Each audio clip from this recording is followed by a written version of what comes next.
Hi and welcome back to Classic MGB. Now, we thought it would be interesting to make a few videos focusing on the people behind the MGB.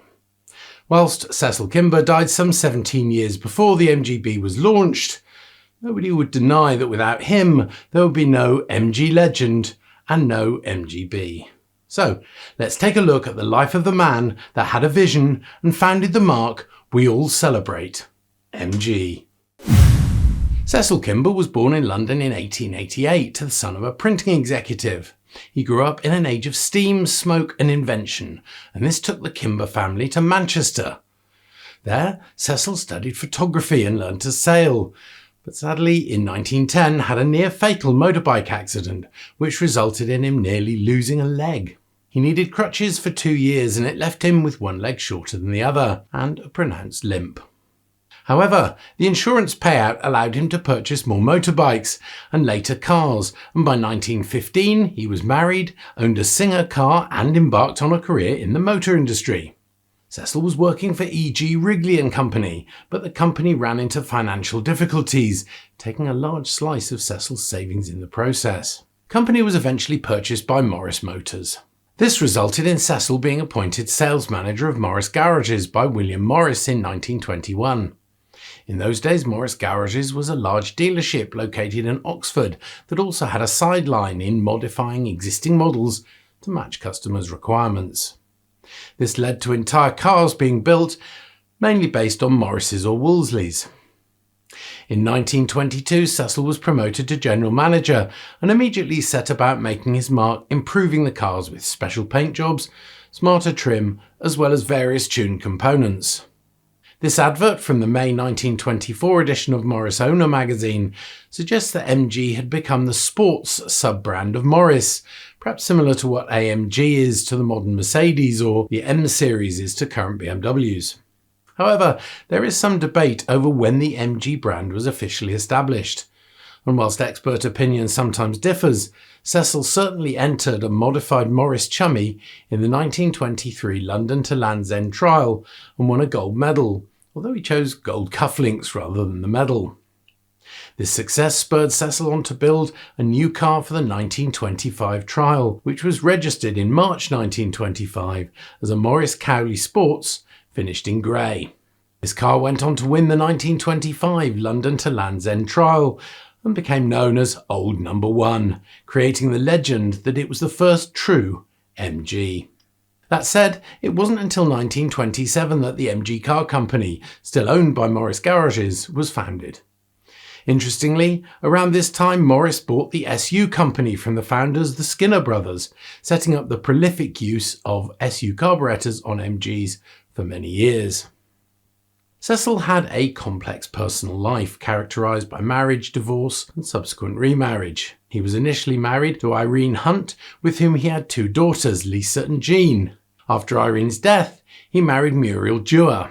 Biographies, including John Presnell's book Kim, a biography of MG founder Cecil Kimber, have noted that Cecil was a wayward husband and that he was also known for his conservative views and disapproval of increasing women's rights.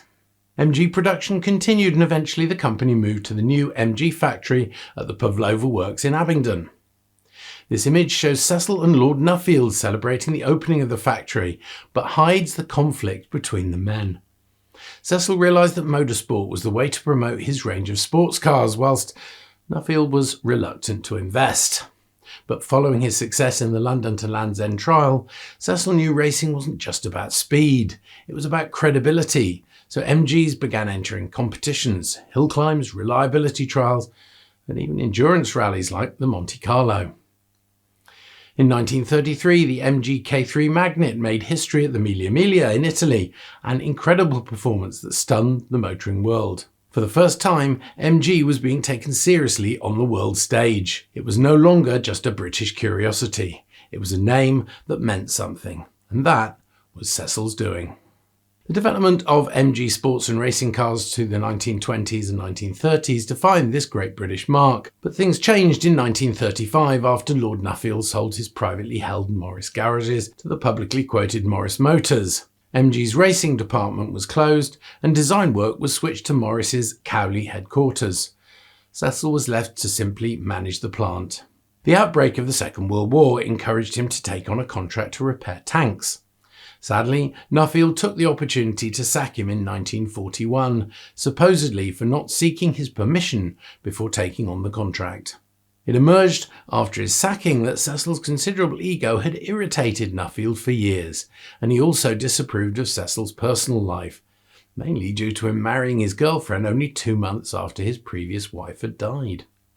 So, Ceil Kimber, the genius behind MG, was out on his ear. As his daughter Jean Kimber Cook recalls, "He didn't show any emotion in front of me. He was rather Victorian in that way, but my stepmother told me that it broke his heart."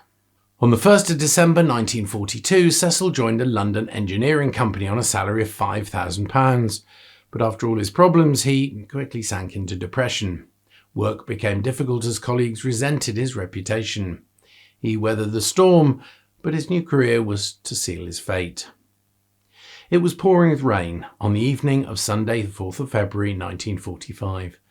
Cecil reached King's Cross railway station from his home in North London just in time to catch a train to Peterborough, where he was expected at a sales meeting the following day. The London and North Eastern Railway's Silver Fox locomotive rumbled out of the station, but as the rain lashed down, its wheels slipped so violently that the engine stalled and the train began to roll backwards. The route for outgoing trains had already been reset to allow the 7 p.m. Aberdeen Express to depart from platform 10. A signalman detected what was happening to the stricken service and tried frantically to divert the by now runaway train back to platform 15. The last 2 coaches derailed and the very last one toppled over. There were just 2 fatalities, one of which was Cecil Kimber. He was just 57 years old. His death was nobody's fault, but according to his daughter, MG had been his be-all and end-all, and it was almost a merciful release. He never quite got over being fired. But his vision never died. MG would go on to produce the beloved T-Series, the streamlined MGA, and of course, the MGB, the best-selling British sports car of all time. Every curve, every gear change, every smile on a driver's face owes something to Cecil Kimber's early dream.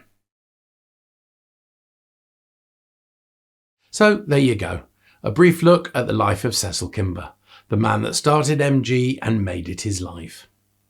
I do wonder what he would think of the modern Chinese MGs. I'm sure he'd appreciate the engineering and design that's gone into them, but he might find it hard to believe they're produced in China rather than England. If you've enjoyed the video, we'd really appreciate it if you'd give it a like, share it with anyone that's interested, and also subscribe to the channel because it really helps YouTube get our content out to new viewers. As always, many thanks for watching and take care.